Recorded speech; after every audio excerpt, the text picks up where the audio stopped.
Morning friends, Kanha garden में आपका बहुत बहुत स्वागत है। और आज मैं मॉर्निंग में अपने गार्डन में आई हूँ। मुझे थोड़ा सा काम है। मैंने बहुत सारे एडेनियम्स सीड से बना लिए हैं, जो कि मैंने आपको दिखाए भी थे काफ़ी टाइम पहले, जब मैंने उनके सीड्स डाले थे मिट्टी में। और बहुत सारे एडेनियम्स के बेबी प्लांट्स निकले थे, तो अभी उनमें से बहुत सारे प्लांट्स काफ़ी बड़े हो गए हैं। मैंने एक ही पॉट में काफ़ी सारे प्लांट्स एडेनियम के लगा दिए थे, तो उनमें से एक प्लांट मैं आपको अभी दिखा रही हूँ।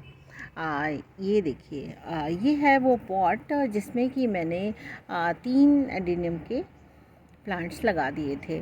तो अब ये थोड़े बड़े हो रहे हैं, तो मुझे इनको इसमें से हटाना है और एक ही प्लांट को इसमें छोड़ देना है, बीच वाला। देखिए, ये फ्लावरिंग भी कर रहा है और ये मेरे सीड से लगाए हुए एडेनियम्स थे। तो अब ये प्लांट मैं छोड़ दूँगी इसमें, और साइड वाले ये प्लांट मुझे इसमें से निकालना है, और निकाल कर मुझे एक इसको दूसरा पॉट देना है। तो मैं कौन सा इससे पॉट देना चाह रही हूँ, मैं आपको दिखाती हूँ। ये 2 मटकियाँ हैं मेरे पास, जो कि साइज़ में ज़्यादा बड़ी नहीं हैं, पर चूँकि एडेनियम्स भी अभी छोटे ही हैं, तो मुझे इन दोनों मटकियों में लगाना है। ये मटकियाँ देखिए, बिरयानी बाय किलोज़ की हैं, और हमने बिरयानी मंगाई थी। तो ये 2 मटकियाँ थी, जो कि मैंने साफ़ करके रख ली। दोनों मिट्टी की हैं, काफ़ी खूबसूरत सी मटकियाँ हैं। तो इनमें आज मैं लगाने वाली हूँ एडेनियम्स। तो देखते हैं, इनको पहले एक छोटा सा मैं होल करने की कोशिश करती हूँ इसमें। मटकी मैंने नीचे रखी है ज़मीन पे, और नीचे कपड़ा बिछा लिया है। तो इसी तरह से मैं अपने सिरेमिक मग्स में भी ऐसे ही होल करती हूँ, तो आज इसमें भी ऐसे ही कर रही हूँ। इसमें मैंने बीच में ये है, मैंने रखा हुआ है इसको, और इस तरह से मैं ऊपर से थोड़ा प्रेशर दूँगी, बहुत धीरे धीरे हाथ से।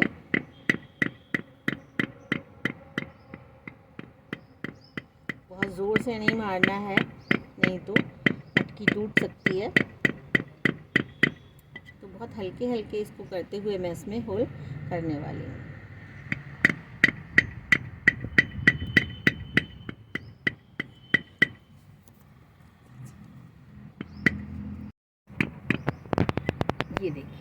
ये देखिए होल ये हो गया है। मैं पास से दिखाती हूँ। ये होल हो गया है। तो ये स्क्रू ड्राइवर है और ये हैमर है। तो स्क्रू ड्राइवर और हैमर की हेल्प से, ये हैमर है और ये स्क्रू ड्राइवर से मैंने आराम से एक छोटा सा छेद कर लिया। तो इससे ज़्यादा छेद की इसमें ज़रूरत नहीं है, क्योंकि मिट्टी का है, और ये इसमें से पानी अपने आप ही निकलता ही रहता है। तो ये बिल्कुल ठीक है इतना होल। आप चाहें तो एक आध और होल कर सकते हैं, पर क्योंकि मिट्टी का है पॉट है, तो टूटने का डर रहता है। तो इस तरह से आप आराम से होल कर सकते हैं अपने पॉट्स में। तो चलिए अब आगे का प्रोसेस करते हैं। अब हम इस एडेनियम को इस प्लांटर से निकालते हैं। तो पहले तो मैं हाथ से ही थोड़ा सा मिट्टी को हटा रही हूँ, क्योंकि छोटा सा प्लांटर है और उसमें 3 एडेनियम लगे हुए हैं, तो थोड़ा सावधानी से मुझे इसे निकालना है। तो अब मैं खुरपी की हेल्प से इसको नीचे से थोड़ा डिग करते हुए एडेनियम को निकाल रही हूँ। और मेरी कोशिश तो यही रहेगी कि बिल्कुल रूट्स ना टूटें इसकी, क्योंकि काफ़ी छोटा सा ही है, अभी इतना बड़ा नहीं हुआ है। तो आई थिंक मैंने कुछ भी तोड़ा नहीं, और बहुत इजीली इसको निकाल लिया, क्योंकि अभी बड़ा नहीं हुआ था ज़्यादा। तो ये परफेक्ट टाइम था इसको निकाल के इसको रिपोर्ट करने का। तो देखिए कितना सुंदर ये कॉर्डेक्स है, और ये इसकी रूट्स डेवलप हुई थी, और ये सब सीड से मैंने एडेनियम डेवलप करे थे, और जिसमें कि फ्लावरिंग भी शुरू हो चुकी है। कुछ प्लांट्स में मैं दिखा रही थी फ्लावर भी आ रहे हैं, और भी मेरे पास ऐसे एडेनियम हैं जिसमें कि फ्लावर आ चुके हैं या आ रहे हैं। तो अब इसको हम अपने न्यू मटकी प्लांटर में लगाने वाले हैं। तो चलिए अब हम लगाते हैं। ये देखिए फ्रेंड्स, ये मैंने दूसरा एडेनियम भी इसी तरह से निकाल लिया। तो ये 2 एडेनियम्स जो थे ये मैंने निकाल लिए हैं जो साइड में लगे हुए थे, और एक को मैंने इसी प्लांटर में छोड़ दिया है। तो ये देखिए दोनों ही कितने सुंदर लग रहे हैं। इस तरह से एडेनियम हम चाहे तो कुछ टाइम तक हम ऐसे छोड़ भी दें तो भी एडेनियम मरता नहीं है, ख़राब नहीं होता है। तो आप ऐसे भी चाहें तो कुछ दिन के लिए ऐसे आप छोड़ दीजिए, और उसके बाद भी आप इनको रिपोर्ट करेंगे तो भी लग जाएगा। बस थोड़े छाँव में इनको पड़ा रहने दीजिए। बट मुझे अभी इनको लगाना है अपने मटकी प्लांटर में। तो चलिए अब हम इसको लगाना शुरू करते हैं। फ्रेंड्स, ये दोनों मटकियाँ जो मैंने छेद करके रखी हैं, मेरे मटकी प्लांटर्स को मैं बोल रही हूँ, इसमें मैंने मिट्टी नॉर्मल गार्डन सॉइल ही अभी भरी है, थोड़ा सा कंपोस्ट मिलाया है मैंने इसमें। और अगर आप लोग न्यू गार्डनर हैं और एडेनियम लगा रहे हैं तो एडेनियम के लिए जो सॉइल मिक्स मिलता है वो आप ले सकते हैं। नहीं तो आप एक नॉर्मल गार्डन सॉइल में थोड़ी सी रेत मिलाकर आप एडेनियम को लगा सकते हैं।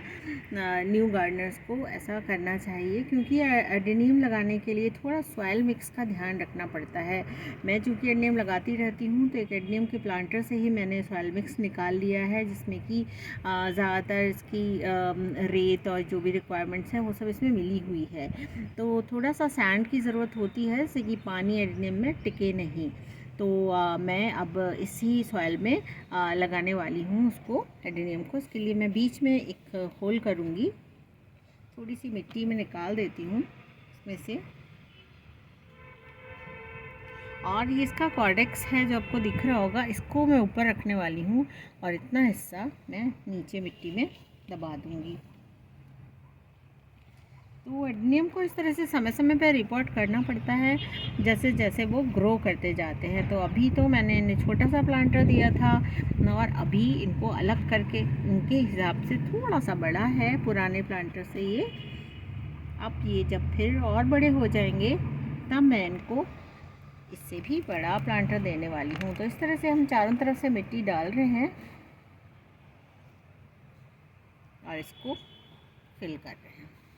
देखिए फ्रेंड्स, इसको मैंने लगा दिया है एडेनियम को, और बिल्कुल कॉर्डेक्स को मैंने ऊपर रखा है जिससे कि इसकी ब्यूटी कॉर्डेक्स की दिखती रहे। ब्यूटीफुल कॉर्डेक्स जैसे जैसे मोटा होता जाता है ये देखने में बहुत सुंदर लगता है। तो चलिए अब हम दूसरा लगाते हैं। इस तरह से मैंने ये दोनों एडेनियम रिपोर्ट कर दिए अपने मटकी प्लांटर में, और दोनों लगे हुए काफ़ी सुंदर लग रहे हैं। आई होप ये अच्छे से सरवाइव करेंगे और फ्लावरिंग करेंगे और मेरे गार्डन की खूबसूरती को बढ़ाएंगे, उसमें इजाफा करेंगे। तो आज बस इतना ही। मुझे आज एडेनियम की रिपोर्टिंग करनी थी इन दो, तो वो मैंने कर दिया और बहुत अच्छे से किया। तो फ्रेंड्स, इस तरह से आज का मेरा काम ख़त्म हुआ और मैं वीडियो एंड कर रही हूँ। Thank you for watching friends.